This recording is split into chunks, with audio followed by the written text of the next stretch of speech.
Gin and Jazz.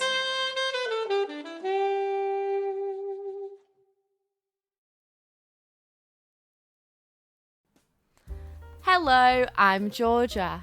And I'm Annie. Welcome, all you beautiful, sexy people, to Gin and Jazz. Woo! Woohoo! So here we are listening to smooth jazz, drinking gin and discussing life and the daily anxieties that come with it and how to combat them. But most of all, we're here to try and spread some sexy positivity. Sexy positivity. That's the one. And bore you with some anecdotes, of course. So we welcome you to join us weekly for our talks, and don't forget your gin. Talking of gin, Annie, what are you drinking tonight? Tonight, Georgia, I have slow gin from Marks and Spencer's. Slow gin. Yeah, it's fancy. I even put some little sprinkles of glitter in it and got myself a cheeky straw because I didn't want the microphone to be picking up on my slurping, so... I didn't think about that. But we'll cross that bridge when we get to it. I've got Parma Violet gin. Have you? Yeah, I'm basic, but you know, it's gin. I and that's love what some. for. Are you a lemonade drinker or a tonic drinker? I mean, I already know the answer, but the viewers might not. I'm a lemonade drinker, and to be quite honest, all you tonic drinkers out there, it's a no from me. See, my mum is a tonic drinker, which is dangerous. Catherine, I know. I know you're listening. I don't trust her because of it. I don't trust No. her. Absolutely not. But fully, Catherine is listening to this. Hello, Catherine. I'm convinced that our parents are probably going to be the only people listening to this. Oh, it's highly likely. So, hi, Rachel and Catherine. So, Annie, you're going to tell everyone what we're here to talk about tonight? Yeah, so for our first ever podcast, we're going to be talking about how to adjust to normal life after this pandemic. We're going to be talking about how you can prepare to get back out there and any anxiety struggles that you might have had and how we can move past that. Well, there you go. So I've got a little debrief to start with. What dates everything is opening? I will debrief you. So we've just passed, what's the date today? We are currently on the 9th, which means from yesterday, people could meet outside, just 2 people. I have not experienced that yet.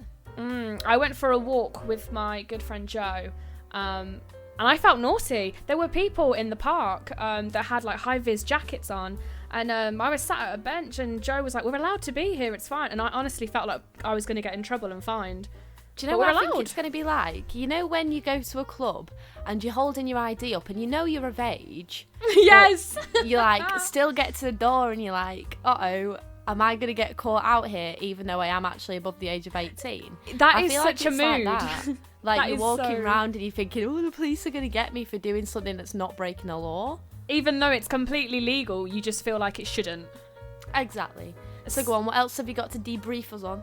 So we have then got on the 29th of March, we're going to be bringing that rule of 6 back, which is good. I mean, I personally think I have 6 friends I could find, which is good. Yeah, I'm going to have to... I'm going to have to do that. I feel like, do you know what? The main thing for me is I feel like I've lost all social skills. Yeah, see, I have a couple of friends who I've met up with, which was the reason that I wanted to talk about it today, where they were just showing concerns of, they just felt like they'd lost all social skills since going into a lockdown, and just, it's a horrible thing to have to go from being stuck indoors for ages to then not really knowing how to adjust to normal life again. Oh yeah, it definitely is. I mean, like, I feel like this is the most social interaction that I've had in so long. So then we've got honestly, on the 12th of April, this is a big one. Like, this is a big jump. This is the big one. This is a big one. So we've then gone for all shops being open. Restaurants will have you outside. Beverage. I know. We might be able to do a podcast episode from the Wetherspoons Beer Garden.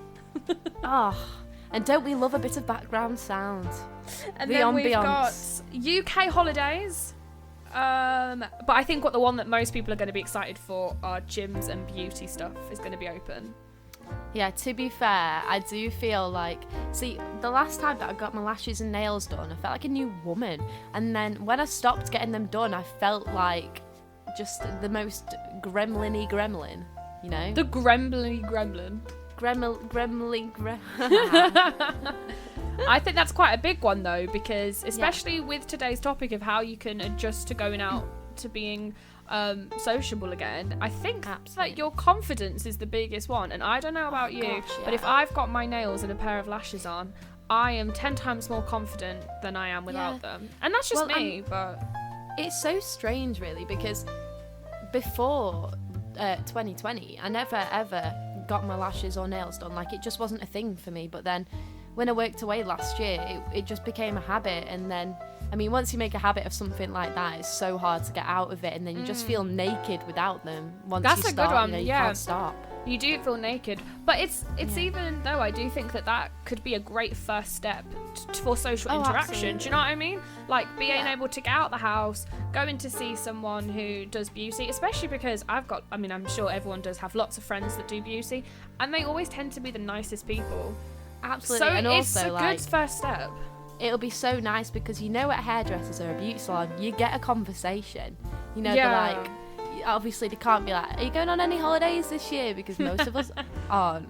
But like, you know, that's a good conversation that you get at the hair salon. And it's a great first way to introduce yourself back. And you know, you get home, you've got your hair done, you've got a fresh pair of nails on, and you are ready. You are ready for the day. Exactly. So let's talk about confidence and how that's wavered because you spend so much time in your own company. And I personally love my own company, but it's got so boring.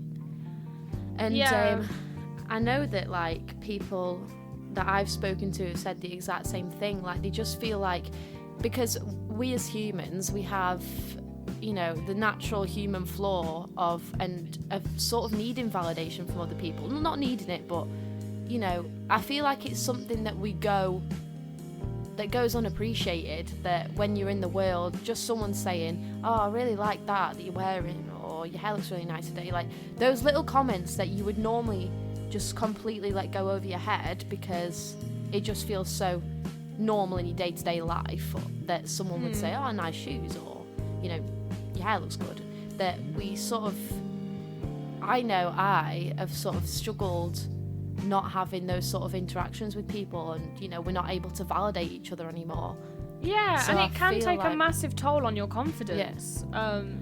It is a really weird thing that we've had to go through the past year, and absolutely, I genuinely think that adapting to normal surroundings is going to be really difficult for a lot of people, not just people with anxiety. I mean, as Georgia and anyone listening to this that has ever had the pleasure of living with me, I can't be alone. So much fun. I cannot be alone, and Georgia will back me up on this. I always want someone to talk to, and it's funny. It's a lot. Like, I came home from my last job, and I went back to living with my parents and my brother, who just doesn't really talk to me, my brother, and it was a lot, and I was quite upset for a while, and had really low days because of just not having that social interaction. Like, it was a lot, and I think a lot of people have gone through that, and I think that confidence needs to get built up. Yeah, me and you are like polar opposites in that way. Like, you've always needed like interaction with other people. Like, you love that, and I mean, I love that, but I do think that I'm a lot more of a like, I don't always need interaction with other people, but then I feel like this has completely changed in this lockdown. Like, and do you know what the biggest thing is one thing that I just didn't appreciate the way that I really should have done, is what lockdown has taught me, which is to sort of enjoy the simplicities of life. Like, just actually getting time with my family. I feel like I've got so much more in common with them now than I ever was willing to give credit for. Like, I always loved them, they're my family, and I absolutely adore them completely, but I just feel like I've learned so much about them in this time, and it's just so nice. It's just really made me appreciate just the simplicities of just being at home and being with them, because I mean, soon I probably won't be anymore. Yeah, exactly. And we work specifically because Georgia and I are in the entertainment industry. We aren't really at home very often. So one for me is my other best friend Charlotte, who hopefully she's listening to this. I am very ever with Charlotte, and I saw Charlotte more, obviously socially distanced, the past year being down the road from home, being stuck in my house and going and exercising than I probably have done in the past 3 years at university. And it was that little simplicity that I enjoyed. Was I feel like I've always loved her, but I really appreciated her during the lockdown. Because I got to, she kind of kept my moral high, because she'd get me exercising and she'd get me out the house, and these were things I didn't get to do before, and that's something that I've taken away. I really, really appreciate her doing that and getting me out the house. Yeah, absolutely. It's been so good for like reconnecting with people, and I think that's so hard in our industry to sort of keep in touch with people, and you know, because you're constantly meeting new people. It's like, oh yeah, just, definitely. You know, it's a revolving door of people all the time, isn't it, coming in and out of your life? So it's really nice to take the opportunity just to reconnect with people and just sit back and analyse what you like about your life, what you'd like to be better at or change about yourself, and in the most positive way. Being in lockdown is sort of made me hold a mirror up to myself and say, okay, how can you learn to be on your own, and how can you learn to validate yourself when no one else is around? And I feel like they're such important lessons to learn that really, when I was constantly just going out and seeing people, I never really had to learn that lesson. Yeah, I feel like we have learned particularly as a generation, we have learned a lot in this lockdown. Yeah. That means that when stuff is opening up like normal, well, I mean, we can learn from it, and we can take things from it and go, let's appreciate this a lot more. But following on from what is opening up, so we've got a couple of things opening up in May, such as being able to meet people indoors. Hopefully me and you will get our lives back in the entertainment industry. But the big one, of course, is June, when everything opens up to normal. So Georgia, I have a question for you. Oh, what is that question? So I want you to give me 2 bullet points that you are going to use in order to ease yourself into adjusting to life as normal. And I'll give you 2 as well. I'll give you... What are the 2 things you're going to do? I think for adjusting into life as normal, I think that the big things for me is because the thing I'm lacking in right now is sort of self-esteem, and lacking in communication skills. So I'm going to do what my sister does, which she's very much, she likes her rituals. She loves a good ritual. So she's just started a ritual, actually, where every day she'll have a small glass of wine. Oh, I love this. A little bar of dark chocolate. And she loves that ritual. And do you know what? That is such a nice ritual to have, because it's just something that makes every day, like, she looks forward to that in the evenings. It's a great one. It's a great idea. And even though it doesn't help my self-esteem or communication, it's just a nice thing to do, and I really appreciate that. But one thing that she does, and do you know what? It's never really been for me, but some people out there might appreciate this. She was really lacking in self-esteem, so she just decided that she was going to start talking to herself in the mirror. Okay. And advising herself how she would advise her friends. So basically, she'd look in the mirror and she'd say, you know what?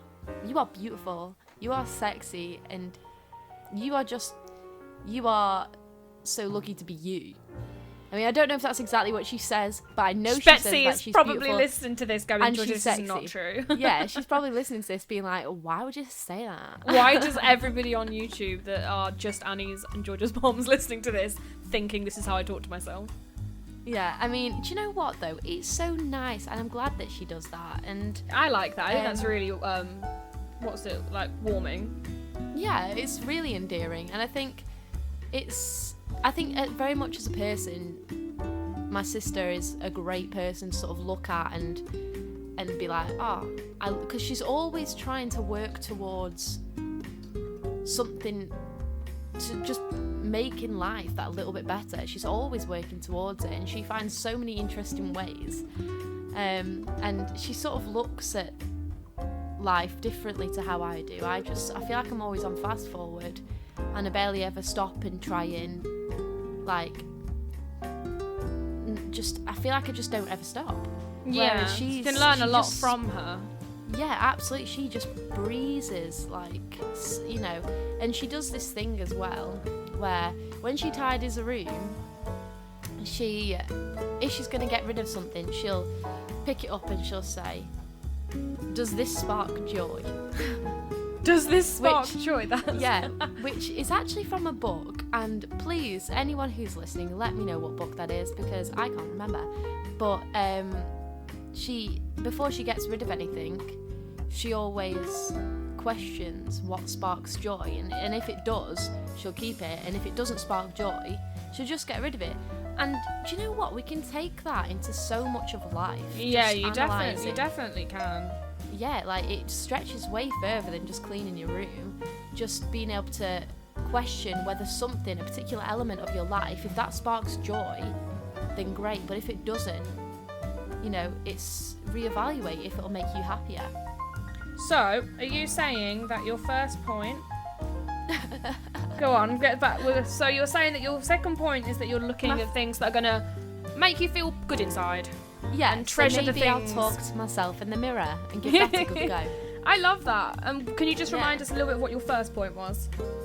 So that's it's about self-esteem. So your routine as well with the wine. I love that. Oh, the wine. That's a great small one. glass of wine, a bit of dark chocolate. I mean, obviously, if you don't like those things, find yourself a routine that every day will just make your life that little bit more exciting in a time that is not. I like that. See, that kind of continues with one of mine. So my first point is that I'm going to make sure that I get my routine back. A little bit different to what you're saying. I've just got into an awful habit, and anyone that knows me, I mean, Joe messaged me this morning to go and exercise. He messaged me at like 12 o'clock going, "Are you awake?" Because everyone knows that I've just lost that routine of going to bed at a normal time, and it's awful, and I hate it. And You're like nocturnal. It's really bad. So I think that as soon as things open up like normal, I need to get a routine back. I need to, even if I'm waking up at 8 o'clock in the morning every day and just sitting in bed watching TikTok, that is going to help me in the long term than sleeping in. That is my main thing. And I'm thinking that will hopefully spiral down into something a bit more positive. Yeah. And my second... God, that's so important. It is important. And I think my second one is to just not put too much pressure on myself. And this isn't necessarily for me, because I know that I'm a very sociable person, but all the people out there listening that are nervous about going back into society, as drastic as that sounds, if somebody messages you and they want you to go to a party and you just don't feel confident enough to do that, don't feel the pressure to do it. I'm going to see who I want to see when I can, and make the most of my friends and take lots of photos and enjoy it. But if I'm having an anxious day, I'm going to tell myself that it's okay if I want to have the odd day in bed. Not to put too much pressure on it.